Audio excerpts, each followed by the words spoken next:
Okay, so with inflation being so high, a lot of businesses have been trying to cut wages to the people working for them.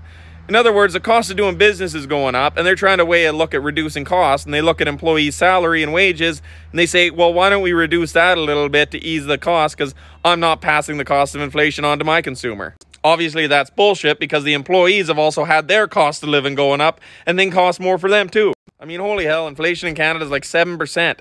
In fact, if you didn't get a 7% increase in pay last year, you actually took a 7% wage decrease. But let's talk about the ones trying to cut the pay. And a lot of times this looks like moving somebody that's hourly to salary, or cutting their hours, or changing their job description to require them to do more with less. That's all fundamental changes of the employment contract. How this normally looks is the employer will sign a paycheck and be like, hey, we know you're hourly, we're going to go to a salary-based thing.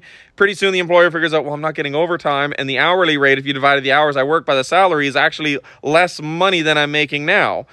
That's how they do it. And when they present that to you, you're going to be like, well, I don't want to sign that. They're like, oh, I guess you're quitting. They'll give you the two options, sign this or quit. That's what they want you to think, and that's not what your rights are. Let's look at the employment law in Canada. Any fundamental change to an employment contract requires careful consideration. A fundamental change occurs when the terms of employment are changed in a significant way. In other words, amongst other things, reduction in hours, a change in salary, a change in your geographic location you're working, or a significant change in the roles and responsibilities of your job.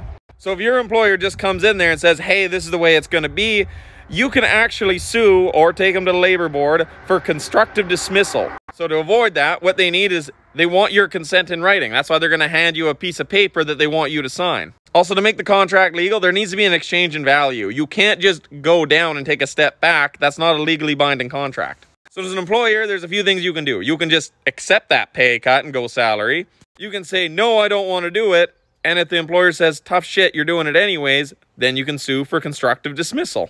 Or you can say, no, I'm not going to sign that new contract. We're going to keep on the original terms of service. That's your full right to do that. If they absolutely say, no, you're going to work for this new thing, they have to fire you, in which case they need to pay you termination pay. In other words, if they're going to change what your job looks like, your hours, hey, you were a local driver and you're going to do long haul. If you don't like it, you can quit. Well, they got to pay you severance for not doing it if you don't want to do that. You're not a long haul driver, you don't want to do it, they got to pay you severance. And if they don't want to do that, they got to stick on the original terms legally. Remember, if you don't want to accept the pay cut and you're already thinking, you're like, I'm not going to do that, I'll quit before I do that, go this way. At least get the severance payout for them screwing you over. And then make sure to tell all this information to your coworkers so that they know how not to be screwed over too. It's not just you you're protecting, everyone you work with too.